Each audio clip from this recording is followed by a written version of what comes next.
Selamat pagi pemirsa, apa kabar Anda di pagi hari ini? Senang sekali saya Heri Orun kembali menjumpai Anda dalam Berita Papua. Sejumlah informasi pilihan dan teraktual telah dirangkum tim redaksi kami. Berikut 3 berita utama kami sajikan untuk Anda.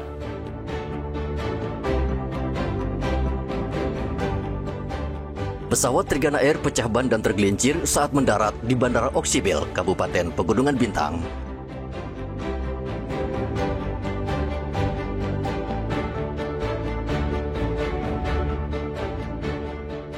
Palak sopir angkot dan aniaya pelajar, polisi di Sorong buru sejumlah pemuda.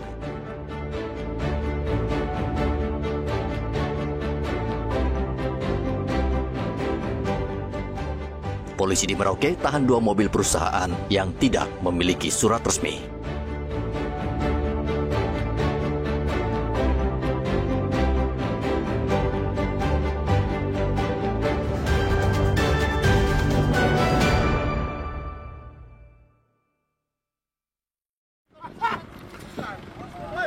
Ban pecah saat landing pesawat Trigana Air yang membawa 41 penumpang tergelincir di Bandara Oksibil, Pegunungan Bintang, Papua Pegunungan. Tidak ada korban jiwa dalam insiden ini.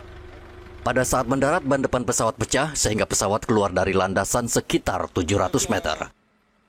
Meski tergelincir hingga 700 meter, seluruh penumpang dan kru pesawat tidak terluka dan dalam keadaan aman. Akibat insiden itu, seluruh aktivitas penerbangan di Bandara Oksibil sempat ditutup selama 1 hari karena badan pesawat masih berada di landasan. Dengan jumlah penumpang 41 orang dan 4 kru. Pada saat landing di runway 11 mengalami insiden pecah ban kurang lebih sejauh 700 meter ke arah runway 29 yang mengakibatkan pada saat itu pesawat berada di tengah-tengah runway.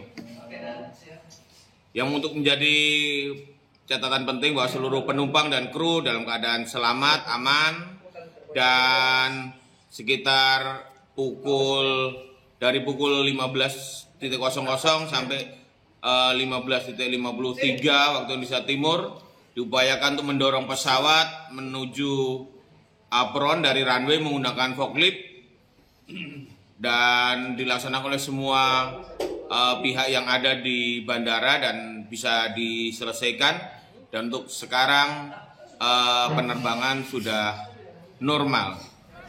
Tim gabungan dari TNI Polri bersama petugas bandara mengevakuasi pesawat dari landasan menuju apron dengan cara didorong dan dibantu alat berat. Usai dievakuasi, landasan telah normal kembali dan bisa digunakan oleh maskapai lain.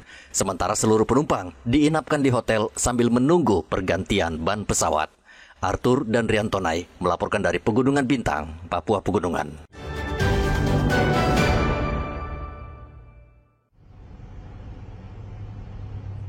Ulah preman kembali membuat resah warga di kota Sorong, Papua Barat Daya.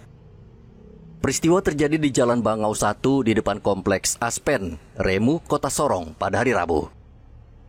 Sekelompok orang ini memalak sopir angkot dan menganiaya seorang pelajar yang kebetulan melintas di lokasi hingga babak belur.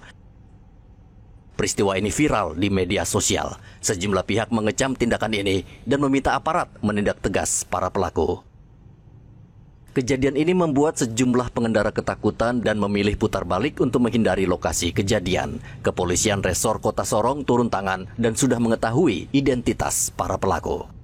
Jam-jam kecil, jam 2, jam 4 itu masih ada pelaksanaan patroli. Terus untuk dari terkhususnya kami Reskrim, yaitu langkah-langkah kita juga patroli cyber juga mengantisipasi bahwa sebelum ada laporan resmi di kantor kepolisian, biasanya kebiasaan masyarakat kan nge-tag atau mengupload di sosial media, itu juga kita pantau, dan langkah-langkah yang kita lakukan ketika ada muncul video seperti begitu, ya kita langsung komunikasikan ada dengan akun yang memposting untuk mengetahui secara cepat TKP-nya di mana. Nah, itu kita langsung datangi ngambil keterangan singkat. Kalau memang ada kerugian yang ditimbulkan di situ, ya kita langsung arahkan ke polsek atau korban ke polsek atau ke polres terdekat untuk segera menjadi dasar untuk kita tindak lanjut.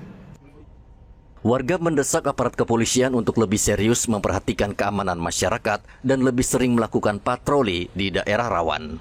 Topan dan Rian Tonai melaporkan dari Kota Sorong, Papua Barat Daya.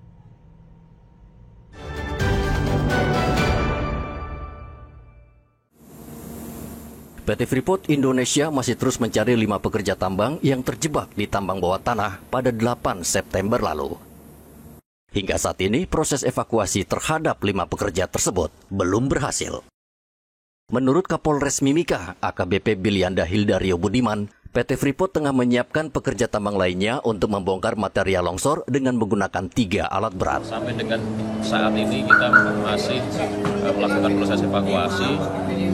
Tentunya kita berharap dukungan dari doa dan dukungan dari masyarakat juga agar kelima korban karyawan ini segera ditemukan. Jadi dari tim itu sudah berusaha semaksimal mungkin untuk menemukan kelima korban tersebut. 24 jam terus menerus, informasi yang kami dapat itu dibagi 3 shift, itu 24 jam terus menerus. Kendalanya karena memang materialnya tuh masih banyak, kemudian belum stabil karena lumpur itu lumpur basah, jadi masih bergerak. Longsor yang terjadi di area tambang bawah tanah Grassberg Block Cave milik PT Freeport Indonesia mengakibatkan 7 pekerja terjebak di tambang bawah tanah. Tim berhasil mengevakuasi 2 pekerja, Irwan dan Wigi, namun kondisinya sudah meninggal. Proses evakuasi tidak mudah karena lokasi longsoran tambang merupakan material basah yang terdiri bebatuan dan lumpur. Igobat Momolin dan Rian Tonai melaporkan dari Mimika, Papua Tengah.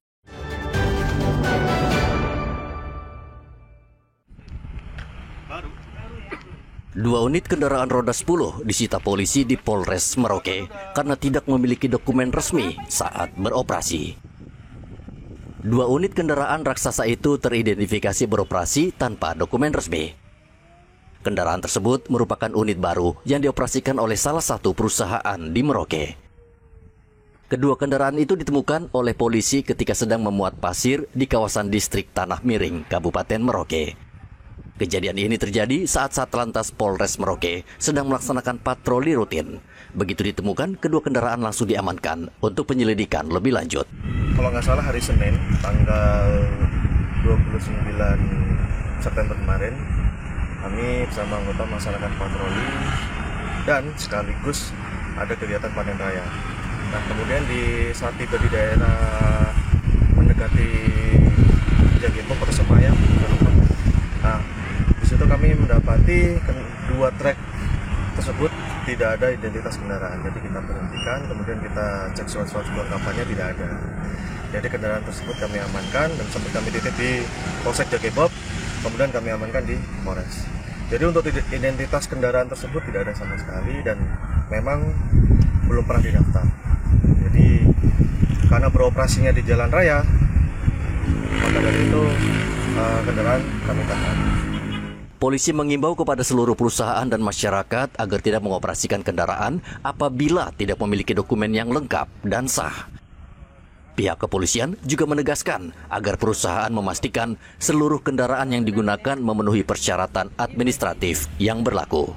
Muhammad Ridwan dan Rian Tonai melaporkan dari Merauke, Papua Selatan.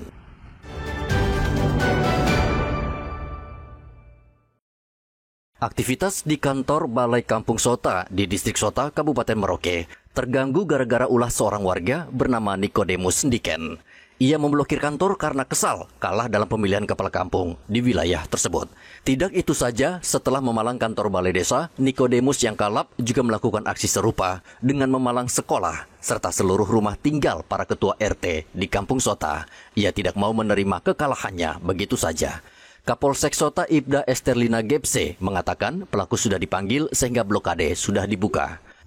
Pemalangan tersebut terjadi akibat saudara Nikodemus Ndiken tidak mendapatkan suara, sehingga pemalangan yang dilakukan saat itu yaitu ke kantor kampung sendiri. Kemudian di hari berikut yang bersangkutan memasang sasi di SDYPK Sota, kemudian di rumah warga atau ketua-ketua RT. Pemilihan Kepala Kampung Sota berlangsung pada tanggal 24 September lalu, yang diikuti 3 calon kepala kampung, yakni Nikodemus Diken, Konrada, dan Urbanus. Dari hasil pemilihan, Konrada memperoleh suara terbanyak, sementara Nikodemus sama sekali tidak mendapatkan suara. Muhammad Ridwan dan Rian Tonai melaporkan dari Merauke, Papua Selatan.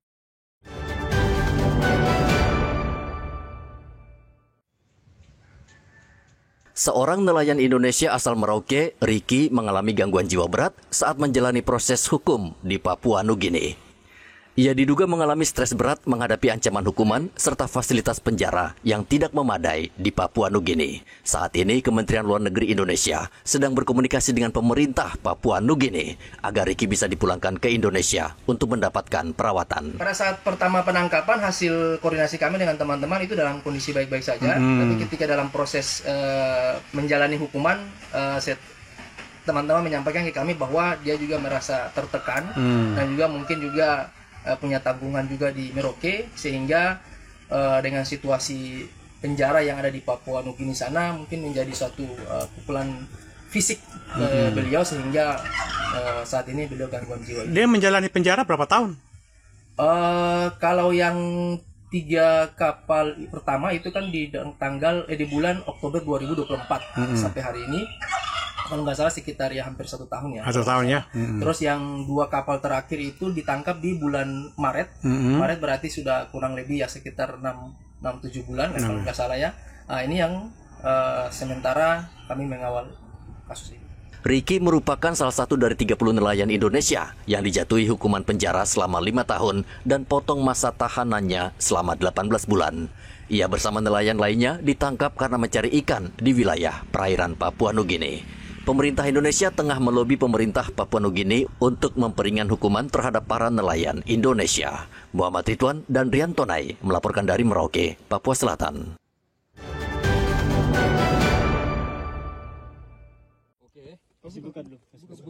Maraknya penjualan senjata dan peluru ke kelompok kriminal bersenjata mendapat perhatian dari Komisi Kepolisian Nasional.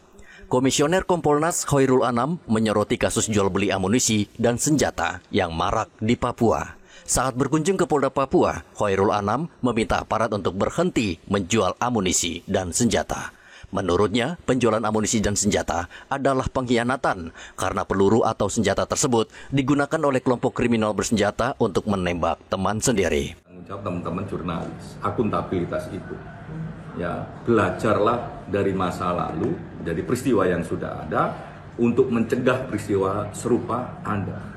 Termasuk misalnya dalam konteks kami, ya saya mantan komisioner Komnas HAM, jual beli amunisi.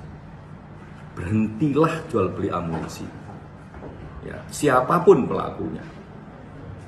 Karena ketika Anda menjual beli amunisi, berarti Anda mengancam teman Anda sendiri, mengancam masyarakat dan merugikan kita semua. Berhentilah. Dan kami memang ya meminta tindakan tegas untuk itu. Karena itu merugikan kita semua. Nggak ada yang diuntungkan. Kecuali penjualnya yang memang mengkhianati rasa kemanusiaan dan mengkhianati masyarakat Papua dan mengkhianati institusinya. Kasus jual beli peluru mencuat pada hari Rabu. Polisi menangkap 2 orang yang memasok peluru ke KKB di Kabupaten Puncak Jaya. Polisi masih menyelidiki pemasok peluru untuk kedua warga asli Puncak Jaya itu.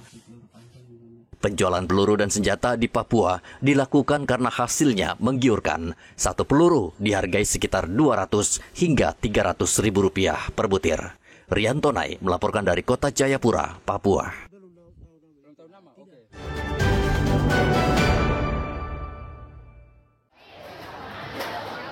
Program makan bergizi gratis di SMP Negeri 9 Kota Jayapura mendapat respon positif dari siswa di sekolah ini. Ada 1.000 lebih siswa di sekolah setiap hari mendapatkan menu bergizi mulai dari ikan, sayur, hingga buah. Sejauh ini program MBG berjalan lancar. Setiap hari siswa menerima makanan tanpa ada keluhan. Sekolah juga menyesuaikan menu makanan untuk siswa yang memiliki alergi sehingga aman dikonsumsi. Sekolah juga ketat mengawasi kualitas makanan, bahkan wali kelas selalu mencicipi makanan lebih dahulu sebelum dibagikan ke siswa. Kepala sekolah ini mengatakan program ini membantu para siswa karena sebelumnya mereka kerap pulang sekolah dalam keadaan lapar. Ya, kita tetap mendukung program ini dari pemerintah. Tadi juga orang tua sangat respon, dari orang tua kelas 7 merespon dengan positif terkait dengan pelaksanaan MDG di SMP Negeri 9. Karena ini pelaksanaan MDG sudah kurang lebih mau hampir 3 minggu. Ada berapa banyak yang disediakan? Ada 1187. 1187. 1187. Kita paling terbanyak setiap hari. Sampai di selama ini belum ada keluhan. Belum ada keluhan. Dan orang tua merasa terbantu, merasa tertolong karena anaknya pulang bukan dengan lapar, tapi anaknya pulang dengan kenyang. Sekolah dan orang tua murid berharap program makanan bergizi terus berlanjut karena membantu siswa dan orang tua. Mereka bahkan berharap porsi makanan ditambah. Hendra dan Rian Tonai melaporkan dari Kota Jayapura, Papua.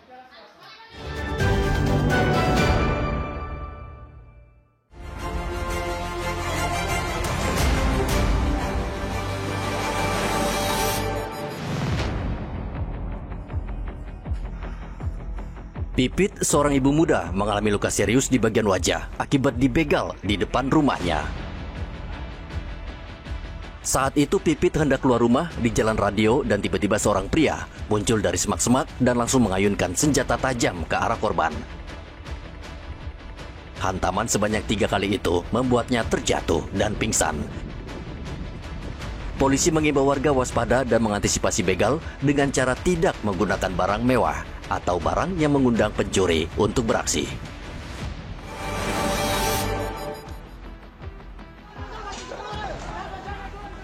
Sekelompok orang membakar pos TNI Satgas Yonif 123 Raja Wali di Agats, Kabupaten Asmat, Provinsi Papua Selatan.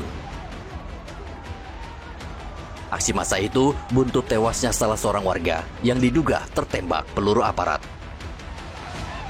Sebelum kerusuhan pecah, 2 warga yang dalam keadaan mabuk terlibat perkelahian di sekitar pos TNI Satgas Yonif 123 Raja Wali. Lalu salah seorang anggota TNI datang untuk melerai, namun perkelahian semakin menjadi-jadi dan menyeret banyak orang. Anggota TNI terpaksa melepaskan tembakan peringatan, namun naas peluru mengenai seorang warga hingga tewas.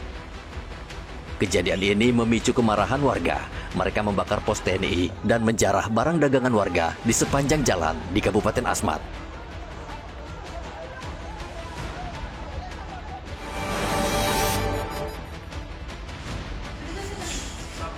Seorang pelaku pemerkosaan terhadap anak di bawah umur berhasil diringkus setelah seminggu dalam pengejaran.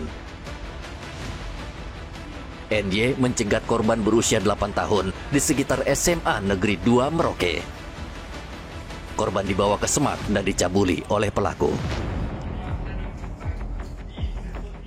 Saat akan ditangkap, pelaku berusaha melarikan diri sehingga petugas terpaksa menembak kaki kanan dan kiri pelaku. Polisi mengimbau orang tua waspada dan rutin mengawasi kegiatan anak di luar rumah.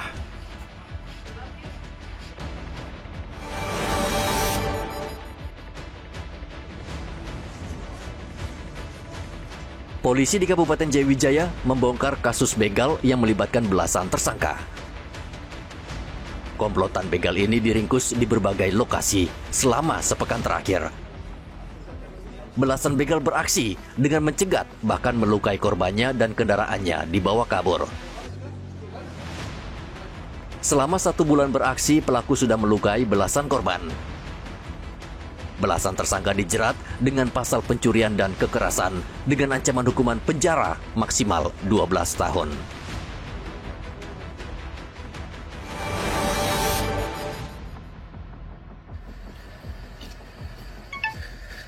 Matias, warga negara Papua Nugini, diringkus polisi di kawasan Entrop, Kota Jayapura, Papua pada hari Selasa.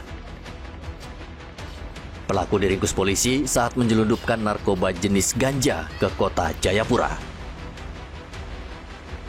Selain menangkap pelaku, polisi juga menyita 21 kg ganja. Ganja diselundupkan lewat jalur laut. Pelaku berencana menukar ganja dengan motor, namun sudah keburu diringkus polisi. Penangkapan ini merupakan penangkapan dengan barang bukti terbesar selama tahun 2025. Matias dijerat dengan Undang-Undang Narkotika dan terancam hukuman penjara 12 tahun.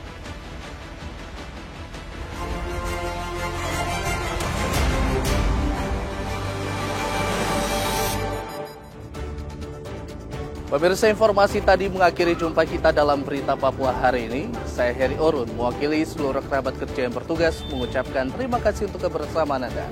Selamat pagi, selamat beraktivitas, dan Wan Nyampe.